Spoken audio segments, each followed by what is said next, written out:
Welcome to another edition of Northern Heat, and this week's is a special Northern Heat edition because first of all, it's the first of night of 2022, and our guest today is the one and only Gair Maxwell. Gair, how are you?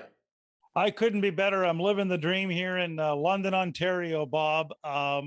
It's snowing outside, but it's warm on the inside, thanks to the Northern Heat Report, which There. has been warming souls and hearts for what, 3-4 years now. Yeah, it's getting there. So, Gair, let me introduce you a little bit and a little bit of your background.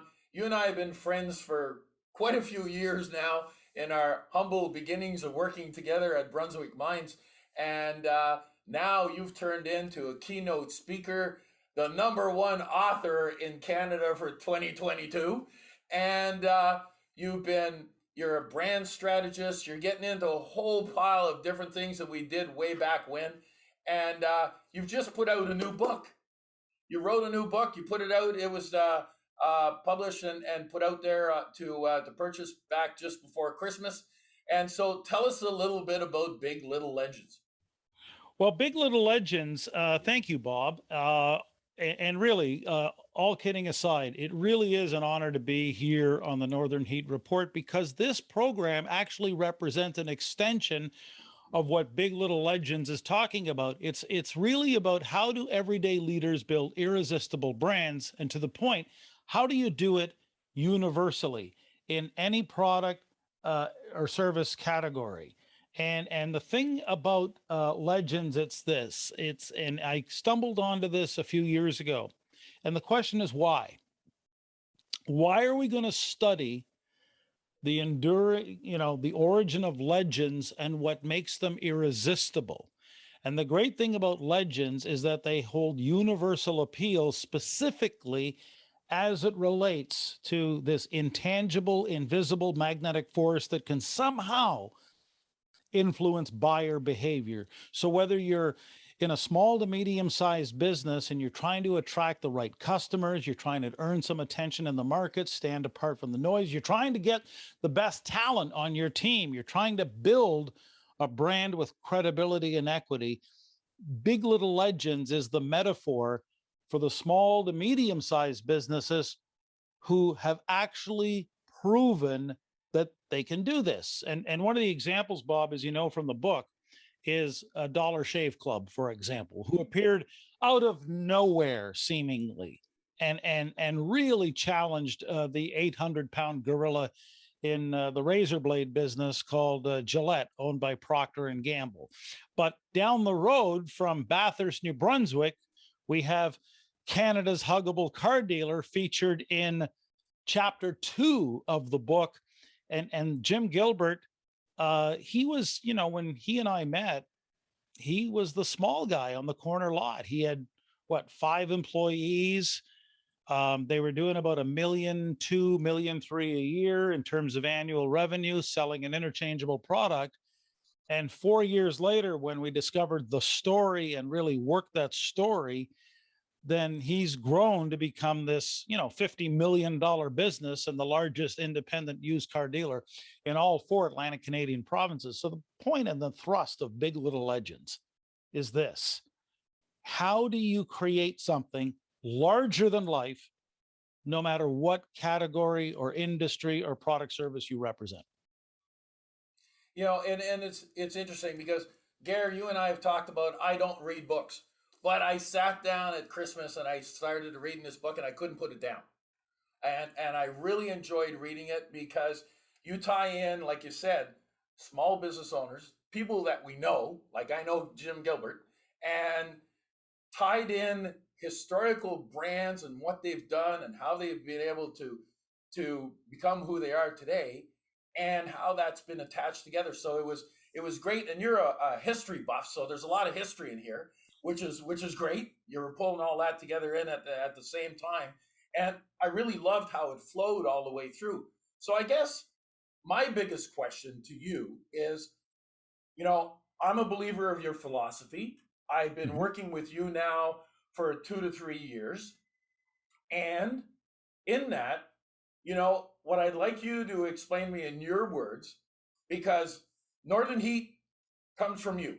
You're the one that actually planted that seed. I think you actually named it.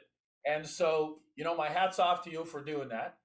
But through all of that, what we do through the Northern Heat has nothing to do with Thermalwood Canada. Our stories are all about the people in our region, the people in New Brunswick that are doing great things.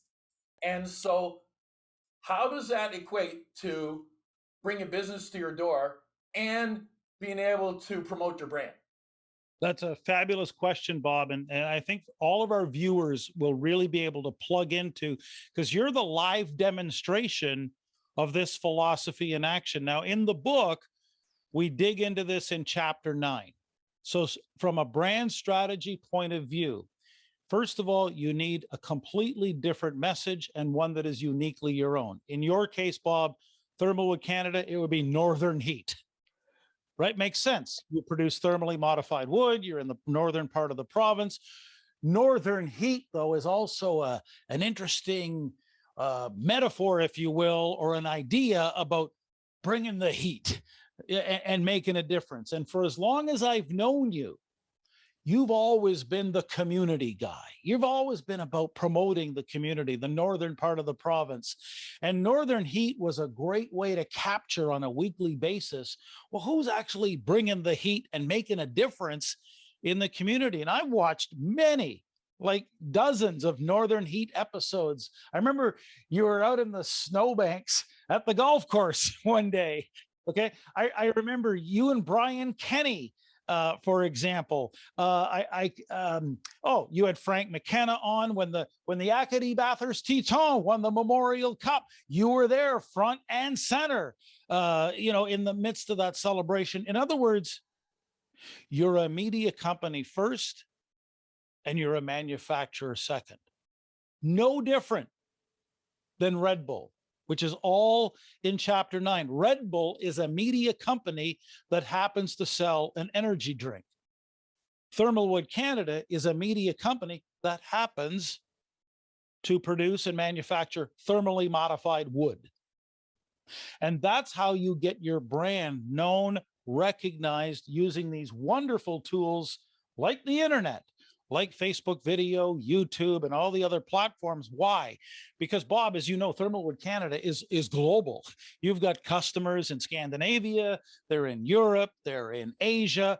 I will never forget, ever, walking into a business conference in Calgary and someone that I don't know pointing from the other side of the room, "Oh, it's you. You know Bob Lennon." But that's my point, is that this is all over the world now. In the old century, the 20th century, all marketing was linear. You put your ad in the yellow pages and it went to the 35,000 homes in your area or the 350,000 homes. It was linear. It was predictable. The internet allows it to be exponential. Someone today, and I challenge the viewers, how many viewers today are going to share this episode of the Northern Heat Report? And who knows who's going to watch it? But at the end of the day, Bob Lennon, Thermalwood Canada, and I'm not just blowing smoke and congratulating you and giving you the high five, but I am saying you've become the media. Because just scrolling the other day, I find out pro basketball is coming to Bathurst, New Brunswick. I didn't see that. I didn't see that on CTV News or on Sportsnet or TSN. I didn't see it in the Telegraph Journal. Where did I find the news about pro basketball? And I think it was Alan Doucette that you had on the show. That's the future.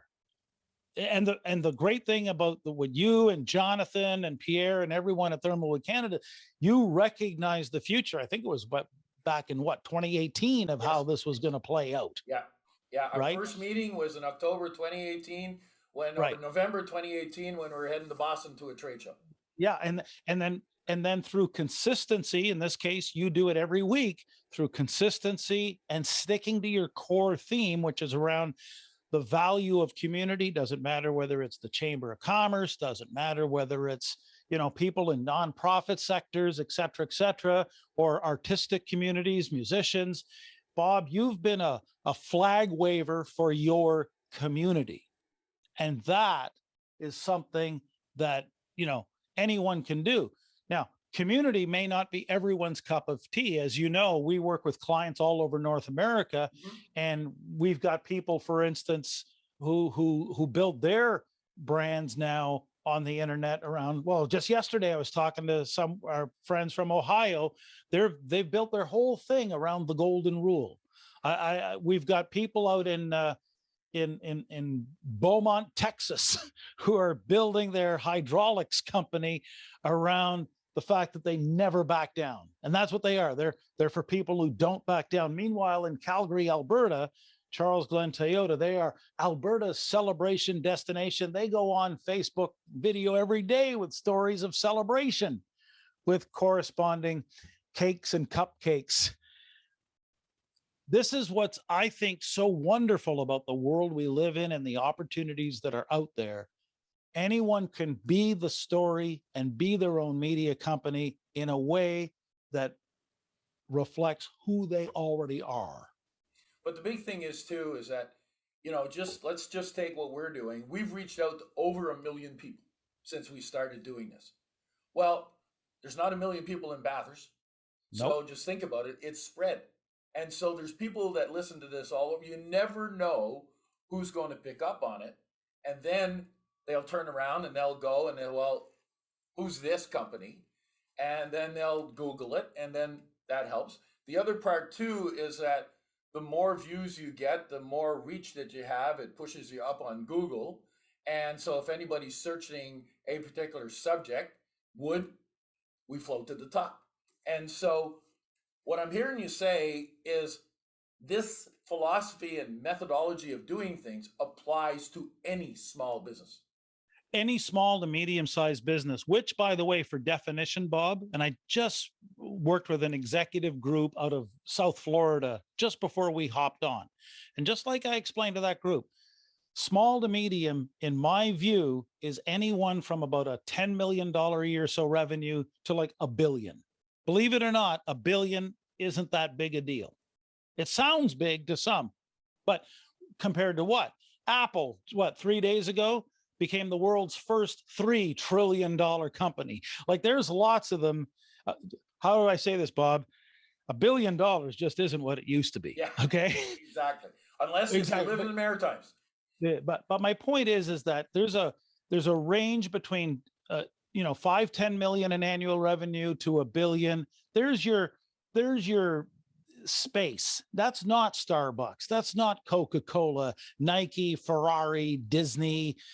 Think of the greatest brands in the world: Amazon, Apple.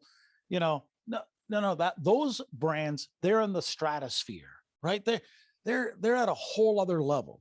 But where are the small to mediums? Where are the big little legends that also pack an incredible punch with their brand? One of the most popular stories, and I'll be curious to see how people share this and comment on it, is, there's a hamburger stand in chapter 4 that you discovered that they're about 2 hours north of Toronto. They're on a lonely stretch of highway. I call it word of mouth heaven on Highway 11. It's called Weber's. And there's no reason in the world why Weber's should have long lineups of customers that date back to the late 1960s. I mean, this goes back to when the Montreal Expos were first awarded a franchise in the National League. And those lineups have been like daily occurrences at Weber's for a long time. My point is that you can be anywhere and create a legend from any place, but keep this in mind. Every single legend that was ever created was always built on a story. It had dramatic elements to a story that could be shared, repeated, told, and retold. And over time, like the huggable car dealer, story becomes myth and myth becomes legend. And before you know it, the guys like the Colonel Sanders of the car market in Atlantic Canada, metaphorically. And that's what's happening to you. I never forgot the time you told me you're walking down at this big music conference in Anaheim, California, with well over 100,000 people, and strangers are picking you out from the crowd. Yeah, I know it's a strange thing, and And the thing is that anybody can do this and model what we're doing and model, one of the things is, I'm telling people that where can they get the book? You get it through Amazon. Oh, it's Amazon, Barnes and Noble, reputable booksellers everywhere. But yeah, go online. The audio book, by the way, should be out like within a week or two. But yeah, it's Okay. easy to access online. It's all over the world now. So, in addition to this, Gair, every Yes. couple of weeks, you put out a newsletter that also has video content on, and a lot of the stuff that you had in the book was stuff that you'd done in the past on video. But you're continuing on that process. So, if any Yeah. businesses want some heads up and some new ideas and looking at things, they can go and register and get in and start getting this newsletter on a regular basis. Yeah, absolutely. I'll do a quick shout out for it's called Leaders and Legends. It's our own kind of quasi Netflix type thing. So here's the thing. The Northern Heat Report, like you, I commend you, Bob. You and Jonathan, you guys publish every Friday. Like you can bank on it, right? We're so resource strapped, we can only do at a high quality level every second Wednesday. So starting January 19th, there'll be a new segment called Leaders and Legends. And we've done everything from visiting Steve Jobs' house in Silicon Valley to a tribute to the late, great Eddie Van Halen to visiting the frozen tundra of Lambeau Field in Green Bay, Wisconsin. My point is, we walk our own talk. So we're in the media business too. And I just told the group in South Florida, hey, we give away our best stuff for free. Anyone who wants to grab stuff, just go to the website, subscribe to Leaders and Legends. And then that's why also we felt the need to actually like write the book. It was nearly 4 years in the making to do all the writing and the research. And that's one of the most gratifying things, Bob. People are telling me not only is it an easy read, but it's very well researched, and nothing, warms the heart of an author more on a cold day than when people like yourself are really giving the book big time props. Well, I know that I enjoyed it. I really did. And, I dare everybody to go out there and get one of these and read it. But in addition to that, the Big Little Legends and that you share on a bi-weekly, is it bi-weekly? Is that the right word? I Every think second Wednesday, yeah, every the show second is lead. Wednesday Yeah, is yeah. subscribe to Gair's website and listen to those because there's a lot of points that he brings up, a lot of interviews that he's having with other business people that might give you some ideas for your own business to be able to help you with your brand. So go out there and do that. Gair, listen, uh, again, I want to thank you. It's been an honor to work with you, and I'm still working with you. And but it's been an honor having you on the show. And in the 2 years that we are 2.5 years we've been doing this is the first time ever that you've made it onto the show. I appreciate that. Thank you very much. And I wish you the best of luck because you are, in my mind, you are the #1 author and bestseller in Canada. Well, like I say, I'm just happy that your booking agent saw fit to squeeze me into your busy calendar to be part of the Northern Heat Report. Well, we were able to squeeze you in. We love to have you. And the fact that we were able to get you in for the first show of the year, that's amazing. So really appreciate it, Gair. Good luck with the rest of your book selling. And I need this book signed, by the way. So we got to get together someday and do that. Awesome. Looking forward to it, Bob. Take care. And there we are. Another edition of Northern Heat for this week. The place where you come to hear the stories that haven't been heard yet. Perfect.